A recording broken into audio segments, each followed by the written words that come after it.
안녕하세요. 반갑습니다. 출근길에 듣는 보험 이슈의 보험 덕후 보타쿠입니다. 오늘은 제가 변액보험 강의가 있는 날인데 강의 준비하면서 과거에 공부했던 재미난 경제사 이야기 몇 가지를 좀 들려드릴까 합니다. 자, 지금 기름값이 되게 시장에서는 이슈인 것 같아요. 아시다시피 뭐 300불까지 오른다. WTI가 배럴당 이런 얘기까지 나올 정도로 제 3차 오일 쇼크를 얘기하고 있는데 대한민국이 이제 광복 77주년인가 78주년 정도 맞이하는 걸로 알고 있거든요. 광복 77주년 80주년 가는 동안 대한민국은 계속 경제 성장을 했습니다. 그런데 딱 요때 세 번 마이너스 성장을 했거든요. 가장 기억을 잘 하고 있는 게 아마 IMF 때일 거고요. 마이너스 5.1% 역성장을 했고 코로나 팬데믹 때문에 0.9% 역성장을 했습니다. 그리고 하나가 바로 1980년대입니다. 79년, 73년 1차, 2차 오일 쇼크가 있었거든요.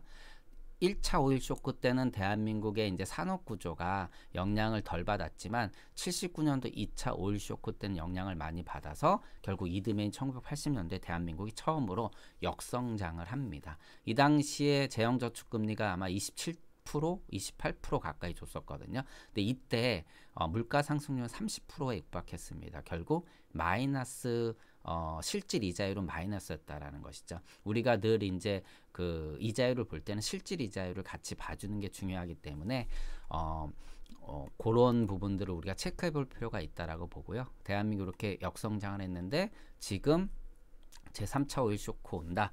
굉장히 부담스러운 시기라고 좀 말씀을 드리는 거고, 그리고 58년 개띠들 대한민국 베이비 부머라고 하죠.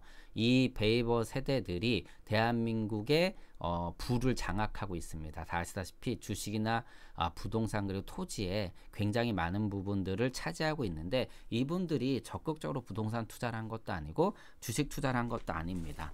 대한민국 1980년도 중반에 코스피가 역사상 처음으로 89년도 3월에 1000포인트를 넘어섰는데 그 당시엔 국민주 제도라는 게 있었습니다. 뭐 아시다시피 그때 서민들 위해서 먼저 주식을 살 수 있게 이렇게 권한을 한 거죠. 그래서 그때는 뭐 누구나 다 주식 투자를 했었었고, 그리고 당연히 경제가 성장을 하고 돈을 벌기 때문에 살 집이 필요하니까 집을 샀는데 집값이 또 몇 배씩 올라줬던 거죠. 다시 말씀드리면 적극적으로 투자하는 것보다 시장의 흐름을 타는 게 매우 중요하다. 이런 말씀을 좀 드리고 싶은 거고, 일본의 잃어버린 20년 많이 들어보셨는데 일본의 잃어버린 20년이 어떻게 왔냐? 이렇게 물어보면 다들 잘 모르겠는데요 라고 하시는데, 일단 일본의 잃어버린 시는 좀 멀리 가보면 1차 2차 오일 쇼크 때문에 왔다라고 할 수도 있고, 가장 중요한 건 1985년도에 이제 플라자 합의 때문이라고도 할 수 있죠. 1차 2차 오일 쇼크 맞고 미국도 엄청 충격을 먹은 겁니다. 물가가 올라가니까 이때 이제 잘생긴 대통령 레이건 대통령이 레이거노믹스라는 걸 펼치면서 금리를 거의 17%까지 올립니다. 그러면서 미국의 제조업이 붕괴가 되죠. 과거에는 메이드 인 USA, 메이드 인 USA이 많이 있었는데 지금은 없죠.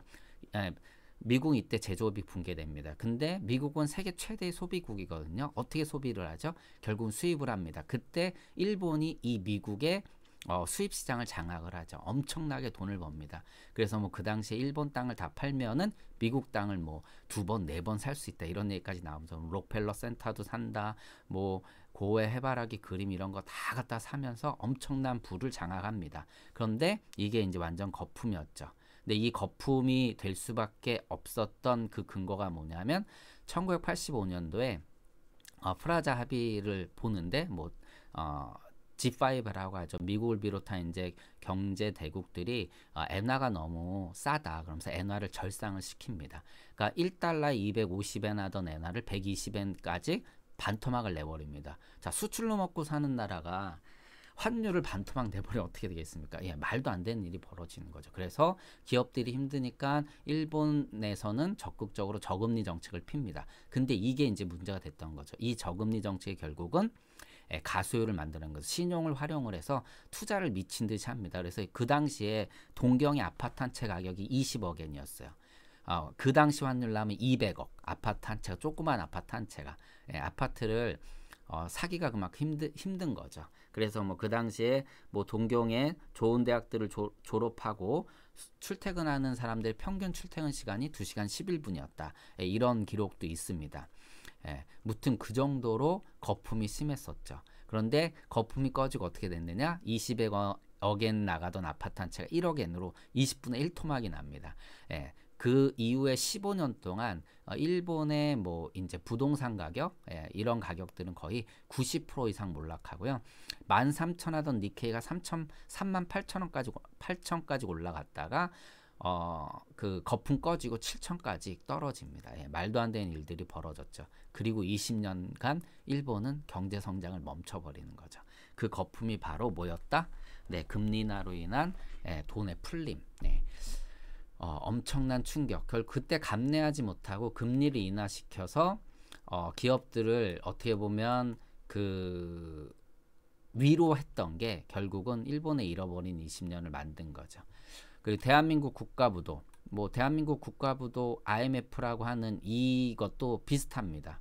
근데 이제 우리나라도 1990년도 OECD 가입하고 자본 및 금융시장을 개방을 하죠. 그래서 미친 듯이 외국 돈을 갖다 씁니다.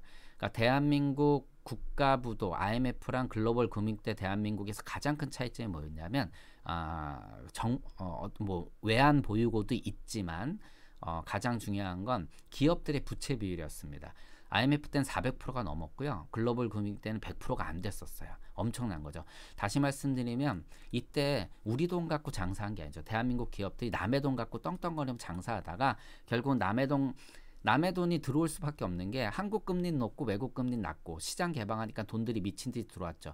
외국에서 축하면 뭐 2% 이자를 주는데 한국에서 축하면 5% 이자를 주니까 돈들이 미친 듯이 들어온 거고 한국 입장에서는 외국 돈 빌려 쓰는 게 쌌던 거죠. 그래서 이거를 빌려 썼다가 결국 너무 많이 빌려 쓴 거죠. 어떻게 보면 뭐 신용을 너무 활용을 해서 결국은 이 국가부도 상태가 납니다. 뭐 그 과정은 여러 가지가 있겠지만 결국 대한민국도 가장 중요한 게 신용으로 어떻게 보면 수출로 먹고 사는 나라이기 때문에 뭐 우리가 보통 얘기하는 이제 모라토리움이라는 게 있고 그다음에 디폴트라는 게 있는데 우리는 디폴트를 선언을 못하죠. 디폴트는 배째라는 거고 모라토리움은 유예를 시키는 건데 대한민국은 뭐 신용 잃으면 다음에 먹고 살 수가 없는 거죠. 그렇기 때문에 결국 IMF의 구제금융을 신청을 하죠. 그러면서 대한민국 이제 금융구조가 완전히 바뀌어 버리는 거죠. 무튼 IMF가 우리나라한테 구제금융 신청을 받아주는 대신에 여러 가지 조건을 붙였는데 뭐 그 중에 하나가 이제 뭐 가장 핵심이 이제 금리 엄청 올리는 거고 그리고 환율 말도 안 되는 거죠. 우리나라 환율에 너무 취약하죠. 어쩔 수 없는 게 글로벌 금융위 때나 IMF 때나 2배 가까이 올라가 버립니다. 이때도 거의 800원, 900원 하던 그 환율이 거의 2,000원까지 육박을 하죠. 1,900원 넘게 육박을 하면서 그 당시에 해외 유학 보냈던 가족들은 뭐 난리가 났었던 거죠. 그리고 글로벌 금융위기, 뭐 최근엔 가장 큰 미국으로부터의 위기가 시작된 거죠. 세계 최대의 경제 대국으로부터 위기가 시작됩니다. 이것도 조금은 다르죠. 이거는 거의 모럴 해저드라고 할 수 있는데 이 모기지 채권이 세 단계로 구분이 되거든요. 프라임, 그 다음에 알트, 그 다음에 서브프라임. 그래서 이 서브프라임이 가장 낮은 단계인데 이 신용이 낮은 어떻게 보면 이 채권들 모기지 채권들을 미친 듯이 이제 발행을 했는데 이걸 왜 발행했느냐? 장사가 잘 되니까요. 근데 이게 왜 장사가 잘 됐느냐? 이거 영화 빅쇼트를 보시면 정확히 나오는데 과거에 이 부동산 대출은요, 이 지방은행에서는 함부로 못했습니다. 규모가 좀 있는 지역은행에서만 이걸 취급을 했는데 이게 이제 우리가 이제 CDO라고 하는 게 있는데 이게 어떤 거냐면 채권들을 섞어가지고 금리는 높게 주고 등급도 높게 주는 겁니다. 등급이 AA 이렇게 좋게 주는데 금리가 높아요. 그러면 잘 팔릴 수밖에 없겠죠. 그래서 이게 거의 뭐 그 당시 기준으로 보면 뭐 9배 이렇게 막 잘 팔립니다. 그러다가 컨트리와이드 모기지라는 이 금융기관이 있어요. 얘네들이 이거를 월가에 갖다 팔기 시작을 합니다. 근데 여기서 이제 미친 일이 벌어진 거죠. 이게 너무 잘 팔려요. 이게 너무 좋은 거야. 장사하기 좋고 이걸로 수당을 많이 버니까 뭐 제가 개인적으로 생각하는 거는 이 성과급 제도라는 게 모든 금융위기에 모든 부실 판매 원인이라고 저는 개인적으로 생각을 하는데 무튼 이게 미친 듯이 팔리는데 월가에서도 이 위기를 이제 약간 이제 감지를 합니다. 이러다가 큰일 나는데, 근데 이게 모자라니까 어떤 일이 벌어지냐면, 이 채권이 모자라니까 그때 미국의 닌자 그 대출이라는 게 있었어요. No income, no jobs, no asset. 다시 말씀드리면 직업이 없어도 뭐 자산이 없어도 그리고 수입이 없어도 대출을 해주는 거야. 일본에 잃어버린 20년이 왔을 때도 등기료까지 빌려주면서 부동산을 팔아 제꼈었거든요. 이때도 그랬죠. 그래서 그 영화를 보게 되면 스트립쇼 하는 사람이 집을 세 채나 갖고 있습니다. 근데 보면 다 뭐예요? 네, 다 부채로 집을 산 겁니다. 이 정도로 이 정도로 대출을 막 해준 거야. 걔네들은 대출해주면 돈을 엄청 버니까.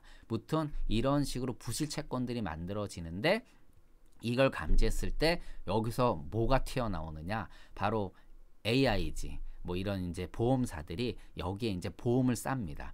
이거 못 갚으면은 우리가 책임져 줄게 하면서 보험료 조금만 내, 이런 식으로 이제 판 게 바로 이 CDO가 CDS, 신용부도 수합으로 이제 변경되는 거죠. 이게 이제 미친 듯이 아까는 9배 팽창했대, 이거는 수백 배로 팽창을 합니다. 그 채권들이 어떻게 됩니까? 나중에 다 거품이 되는 거죠. 자, 일본의 잃어버린 20년이건 글로벌 금융위기건 거품이 붕괴되는 신호는 바로 물가 상승을 잡기 위한 금리 인상입니다. 금리 인상이 딱 되니까 부채를 수십억씩 갖고 있는 사람들 어떻게 되겠습니까? 죽어나가는 거죠. 그런데 더 중요한 건 뭐예요? 부동산이 이제 탑 포인트를 찍었다. 지금도 비슷한 시기 아닙니까? 결국은 부동산을 슬슬 빨리 팔아 제끼기 시작을 하는 거죠. 뭐 이게 이제 투자하는 사람과 내가 살 집을 산 사람들과 완전 차이가 나는데, 투자한 사람들은 이때 팔고 떨어지면 다시 또 삽니다. 그럴 능력이 되거든요. 그러니까 돈을 어떻게 보유하고 있느냐에 따라서 다른데, 이때 서브프라임 모기 사태에서는 죄다 다 신용으로 샀기 때문에 박살나는 거죠. 그리고 계속 매물이 나오니까 가격은 더 떨어지죠. 가격이 더 떨어지면 무슨 일이 벌어집니까? 당연히 그 부채는 이 부동산 가격 100% 대출을 해줬다라고 해도 부동산 가격이 반토막 나면 그만큼 이제 상환을 해가야 되는 거죠. 왜냐하면 담보 가격이 떨어지니까. 그런 식으로 해서 난리가 난 거죠. 그리고 아이슬란드, 이 글로벌 금융위기 때 가장 먼저 구제금융을 시청한 나라가 바로 아이슬란드입니다. 아이슬란드는 바이킹의 후예. 여기 국민들이 지금 보니까 34만 명 삽니다. 그러니까 우리나라 좀 큰 구민 정도가 사는 나라예요. 근데 이 나라가 글로벌 금융위기 때 세계에서 최고로 금융 팽창을 하고 망가진 나라입니다. 그러니까 이 나라가 왜 그랬느냐? 이건 이제 환경 문제도 있는데, 이 지구 온난화 때문에 1990년도에 이제 그 수온이 높아집니다. 근데 이 아이슬란드는 바이킹 후에 뭐 먹고 사냐면 정어리 잡아서 먹고 살고 재련업으로 먹고 살고 관광업으로 먹고 사는 나라인데, 주업이 이제 어업입니다. 근데 이 흉어가 드는 거죠. 이 한류에서 살던 정어리가 물이 따뜻해지니까 흉어가 됩니다. 그러면서 이때 정권이 바뀌어요. 정권이 바뀌면서 누가 들어오냐면 데이비드 오디슨이라는 이 총리가 들어오는데, 이 사람이 역사상 가장 길게 집권을 한 사람인데, 이 사람이 누굴 따랐느냐? 대처리즘을 따랐습니다. 이 대처 이 여자가 누구냐면은 그 유명한 탄광 노조를 박살낸 여자입니다. 근데 이 사람이 정책이 뭐냐면 기업 위주 정책. 무조건 기업을 해서 다 풀어준다. 그러면서 기업을 풀어주는 과정에서 결국은 똑같아요. 미친 듯이 금융시장이 이제 개방이 되면서 물가가 상승이 되고 금리가 올라가면서 결국 외국 돈이 미친 듯이 들어옵니다. 그래서 말도 안 되는 일이 벌어집니다. 이 30만 명 사는 국가에 그 자금이 어느 정도까지 몰리냐면, 그 뭐 3대 은행의 그 자금력으로 설명을 하면 30억 불에서 1,400억 불까지 50배 정도 팽창됩니다. 이 1,400억 불이 어느 정도냐면, 그 당시에 대한민국 그 국가의 이제 그 살림을 하는 정도의 돈이었습니다. 그러니까 대한민국 1년 예산 정도였다라는 거죠. 30만 명이 사는데 이 정도로 미친 듯이 돈이 몰려 들어오고 이 돈 갖고 떵떵거리면서 삽니다. 청년들이 기본적으로 뭐 6억짜리 주택에 살고 수입차 끌고 정어리 잡는 게 아니라 이제는 금융, 뭐 사모펀드 이런 것들 하는 거죠. 그러면서 제조업이 붕괴되다가 어떤 일이 벌어지나, 서브프라임 모기 사태가 딱 터지니까 어떻게 되겠습니까? 생각을 해보세요. 돈을 빌려줬는데 돈을 저축을 했는데 저축은행에 저축을 했고 국민은행에 저축을 했다 그냥 가정을 해요. 어느 돈부터 빠지겠습니까? 당연히 저축은행 돈부터 빠져요. 위험하니까 리스크가 있으니까. 그래서 돈들이 미친 듯이 빠져나갑니다. 그러면서 이 아이슬란드에 1,400억 불이라는 돈인데 이게 이제 자산이잖아요. 자산은 자본 플러스 부채도 자산이지 않습니까? 부채가 거의 1,000억 불이었고 결국 글로벌 금융위기 맞고 1,200억 불이라는 부채가 생깁니다. 이게 어느 정도의 돈이냐면은 4인 가족이 20억이라는 부채가 생긴 돈입니다. 그러니까 30만 명의 그 당시에 아이슬란드 국민들 1인당 20억씩 부채가 생긴 거예요. 그 당시 금리 5% 따지자면 한 달에 800만 원씩 이자를 내야 됩니다. 이거 어떻게 갚을까요? 그 정도로 이 위기가 와서 결국 가장 먼저 IMF에다 구제금융 신청을 하는데 4일 동안 주식시장이요 정지가 됐습니다. 그리고 다시 딱 열렸는데 주식이 90%가 날아갔습니다. 그렇게 됐었던 곳이 또 아이슬란드입니다. 결국 이제 이런 그 경제사들을 보게 되면 가장 중요한 게 이제 금리입니다. 이 금리가 돈을 움직이잖아요. 결국 이 금리 때문에 돈들이 움직여요. 이게 이제 가장 큰 핵심입니다. 변액보험의 투자에서도 가장 중요한 게 금리고요. 그 다음에 어떤 위기가 올지 몰라요. 거품이 언제인지는 늘 꺼져봐야 알거든요. 그러다 보니까 이 거품이 언제인지 늘 모르니까 여기서 많은 손실이 일어나는 거죠. 그러니까 통상 이 거품이 없다. 그러면 손실이 작을 수 있지만 거품이 커지게 되면 그만큼 손실이 커집니다. 그럼 이 거품은 왜 오느냐? 가장 중요한 게 이제 가수의 인플레이션이라고 신용입니다. 신용. 심리죠. 물가가 올라가면 가격이 올라가니까 매매 차익이 발생하니까 내 돈만 투자하는 게 아니라 신용을 활용해서 이 인플레이션을 가수요로 만들어 버립니다. 이게 쌓이는 게 거품이죠. 그리고 금리가 당연히 물가가 올라가니까 금리를 낮추죠. 그러면 당연히 금리를 올리죠. 그럼 어떻게 됩니까? 당연히 이 가수요, 즉 신용으로 끌어들인 게 박살이 나는 겁니다. 그래서 경기는 순환을 하는 겁니다. 그 사이에 대한민국 환율이 엄청나게 작용을 하죠. 대한민국 지금 주식시장은 외국인이 많이 주도를 하기 때문에 이 환율 때문에 주식시장이 엄청나게 움직인다라는 부분도 우리가 좀 알아야 된다라는 거고요. 그리고 결국 이 모든 것이 뭘로 움직이느냐? 바로 이 심리로 움직인다라는 거. 사실 지금 제 개인적인 소견이지만 푸틴이 저렇게 하는 것도 이 사람의 심리인 것 같아요. 2022년도에 말도 안 되게 전쟁을 벌인다는 게 말이 됩니까? 근데 이 푸틴이라는 이 사람이 정신 상태, 이 심리 상태가 저는 문제라고 생각을 합니다. 지가 막 뭐 대단하다고 생각을 하는 거죠. 그래서 뭐 안 꿀리려고 뭐 모르겠습니다. 이게 굉장히 복잡한 문제들이 섞여 있지만 그 와중에서도 전쟁을 한다라는 거, 이거는 전쟁을 일으킨다라는 건 저는 말이 안 된다고 생각하는데 이 사람의 이 심리 문제, 결국 이 심리가 모든 가격, 모든 이슈들을 만들어낸 거죠. 주식시장도 실제 주식시장은요 굉장히 진입장벽이 낮습니다. 누구나 쉽게 투자할 수 있거든요. 그렇기 때문에 여기서는 실제 정보들보다 사람들의 심리가 더 작용을 해서 가격을 결정한다는 얘기입니다. 그래서 결과적으로 어떤 말씀을 드리고 싶냐면 변액보험 관리한다, 투자한다, 펀드를 우리가 조정한다, 쉽지 않다라고 저는 생각을 합니다. 그래서 뭐에 투자를 해야 된다? 시간에 투자해야 된다. 이 모든 리스크를 해지할 수 있는 가장 좋은 방법은 시간이다. 결국 경제는 돈의 가치는 계속 떨어질 수밖에 없고요. 그리고 실물의 자산 가치는 올라갈 수밖에 없습니다. 그래서 저는 실물 자산을 보유해야 된다라고 말씀드리는 거. 그래서 우리가 보통 늘 얘기하는 게 종잣돈 빨리 만들어서 이걸 만들려면 뭐 해야 돼요? 저축. 소비 통제하고 저축해서 종잣돈 만들어서 부동산 사고 주식 투자해야 된다. 근데 주식 투자할 때 종목에 투자하면 단기간으로 투자하는 거죠. 장기 투자하려면 어떻게 해야 됩니까? 펀드를 구성을 해야 되겠죠. 왜?